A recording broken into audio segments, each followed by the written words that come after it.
Hello dear students, we are in the series of sentence and its kinds. Today we will study last topic of this series and this is optative sentence. Optative, expressing wish or desire. A statement which expresses impossible or seeming impossible desire, blessing, prayer, curse is known as optative sentence. Yes guys, ये ऐसे sentence होते हैं जिनका जिक्र हम ख्वाहिशों में दुआ या बद्दुआ में करते हैं. You can see here optative sentence is another phase of exclamatory sentence. ये एक तरह के एक्सक्लेमेटरी सेंटेंस होते हैं. यहाँ पर भी जो बात निकलती है सडन ही निकलती है, अचानक ही निकलती है. बस बात क्या होती है? डिज़ायर. या वो डिज़ायर इम्पॉसिबल हो या सीमिंग इम्पॉसिबल हो, इम्पॉसिबल जैसा हो. ब्लेसिंग, प्रेयर, कर्स, ये सारी बातें इस तरह के सेंटेंस में निकलते हैं. That is known as optative sentence. और ये अचानक निकलते हैं, इसीलिए इन्हें एक्सक्लेमेटरी सेंटेंस की तरह ही हम ट्रीट करते हैं. Optative sentence is another phase of exclamatory sentence. Sign of exclamation is the punctuation of optative sentence. काश तुम अच्छे होते. If you were good. काश मैं तुम्हारे पास होता. If I were with you. काश मेरे पास कुछ पैसे होते. If I had some money. काश मैं उसके लिए कुछ कर पाता. If I could do something for him. काश मैं तुम्हें समझा पाता. If I could make you understand. आप देख सकते हैं हर सेंटेंस के बाद जैसे ऑप्टेटिव सेंटेंस ख़त्म हो रहा है, इसके बाद sign of exclamation like exclamatory sentence. खुदा तुम्हें सलामत रखे. May God bless you. तुम्हें लंबी उम्र मिले. May you have long life. अल्लाह आपको कामयाब ज़िंदगी दे. May Allah bless you successful life. खुदा हमें बर्बाद करने वालों से बचाए. May God save us spoiler. ईश्वर करे तुम स्वस्थ रहो. Touch wood to your good health. ईश्वर करे भ्रष्टाचार खत्म हो जाए. May the corruption and. खुदा तुम्हें बर्बाद कर दे. यहाँ देखिए बद्दुआ है. मे अल्लाह स्पॉइल यू. अल्लाह आपको हर खुशी दे. May Allah bless you every happiness. अल्लाह आपको हर गुनाह से बचाए. May Allah save you every sin.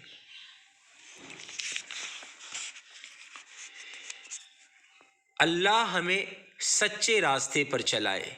May Allah guide us right path. या फिर आप ऐसे बोल सकते हैं may Allah guide us to the right path. Guys, अभी हम लोगों ने एग्जाम्पल देखा है ऑप्टेटिव सेंटेंस के. ये ऑप्टेटिव सेंटेंस बनते कैसे हैं इसको हम लोग अब पढ़ते हैं. ऑप्टेटिव सेंटेंस में भी verb to be, verb to have, verb of action होते हैं. जैसे वर्ब टू बी के सेंटेंस में हमेशा वर रहेगा. WERE were. Is, am, are, was, were, will be, shall be में सब हटा दिया जाए तो सिर्फ क्या रहेगा? वर रहेगा. और इस वर की जगह आप कुड भी या वुड भी लिख सकते हैं. यह कहलाता optative sentence of verb to be. You can see here if, और इसकी शुरुआत इफ से होती है. If then subject then verb to be में वर, और वो की जगह आप क्या लिख सकते हैं? कुड बी या फिर वुड बी. देन नाउन के बाद या फिर एडजेक्टिव प्लस नाउन, या फिर जो भी वर्ब टू बी के कंस्ट्रक्शन है, एडजेक्टिव प्लस नाउन या फिर एडवर्ब प्लस एडजेक्टिव या फिर adverb plus adjective plus noun. Then sign of exclamation. काश मैं आपकी जगह होता. If I were at your place या if I were at your position. आप वर की जगह लिख सकते हैं if I could be at your position या if I would be at your position. अभी हमने आपसे कहा वर की जगह कुड बी या वुड बी आप लिख सकते हैं. काश मैं आपका बेटा होता. If I were your son. आप ऐसे ही बोल सकते हैं, if I could be your son, if I would be your son. काश वो सही होता, if he would be right. काश तुम वफादार होते, if you could be loyal, if you could be loyal. आप देख सकते हैं ये वर्ब टू बी के सेंटेंस हैं और यहाँ वर्ब टू बी के शक्ल में सिर्फ वो होता है और वो की जगह आप क्या लिख सकते हैं, वो की जगह कुड बी या फिर would be. Now verb to have. Verb to have में जो पोजीशन के बारे में जिक्र करता है, यहाँ सिर्फ ऑप्टेटिव सेंटेंस के लिए हैड का जिक्र होता है और हैड की जगह आप कुड हैव या वुड हैव लिख सकते हैं। शुरुआत इफ से होगी, if then subject then verb to have had या फिर could have would have then number then name of position oblique name of relation then sign of exclamation. काश तुम में सब्र होता, इफ यू हैड पेशेंस। काश मेरी एक बेटी होती, if I would have a daughter. काश तुम में तमीज होती, if you could have manner. काश तुम में दया होती, इफ काश उसमें दया होती, इफ ही हैड कर्टसी। अगर यही बोल दिया है काश उसमें तुम में दया होती, इफ यू हैड कर्टसी।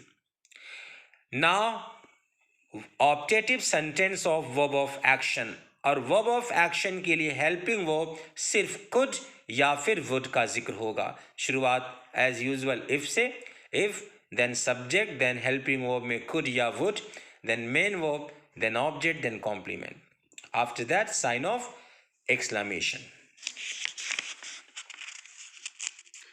काश मैं आपको खुश कर पाता, if I could amuse you या फिर if I could please you.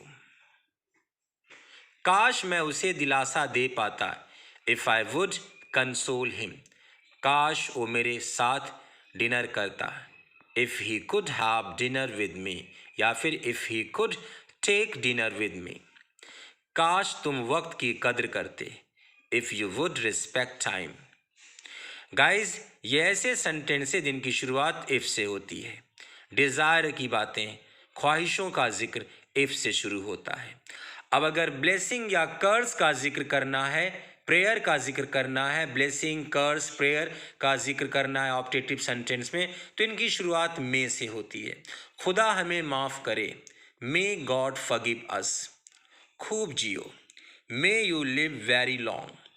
तुम तबाह हो जाओ, आप देखिए यहाँ बद्दुआ है। मे यू गेट डिजास्टर या may you ruin, RUIN ruin. खुदा तुम्हें कामयाब करे, may Allah bless you success, may Allah bless you success. आप देख सकते हैं ये सेंटेंसेस जो ब्लेसिंग कर्स या प्रेयर के होते हैं इनकी शुरुआत मे से होती है, और ऐसे सेंटेंस जिनकी शुरुआत ख्वाहिशों, जिनमें ख्वाहिशों का जिक्र होता है, वो चाहे ख्वाहिश इम्पॉसिबल हो या सीमिंग इम्पॉसिबल हो, तो उनकी शुरुआत किससे होती, इफ से होती है। और इफ वाले ख्वाहिशों के जिक्र में अगर सेंटेंस वर्ब टू बी का है तो वहाँ वर्ब टू बी के शक्ल में वर, जिसे हम कुड बी या वुड बी में लिख सकते हैं।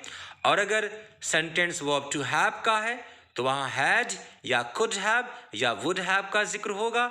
और अगर सेंटेंस वर्ब ऑफ एक्शन का है तो वहाँ हेल्पिंग वर्ब कुड या वुड का जिक्र होगा। और गाइज अगर ऑप्टेटिव सेंटेंस ब्लेसिंग कर्स या प्रेयर का है तो उसकी शुरुआत में से होगी और हर सेंटेंस के एंड में साइन ऑफ एक्सक्लेमेशन का जिक्र होता है। तो गाइज आज हम लोगों ने ऑप्टेटिव सेंटेंस के साथ साथ इस सीरीज को फिनिश किया। नाउ डेफिनेटली इंशाल्लाह I will start to teach you question tag, इसके बाद non finite verb. Take care, thank you so much.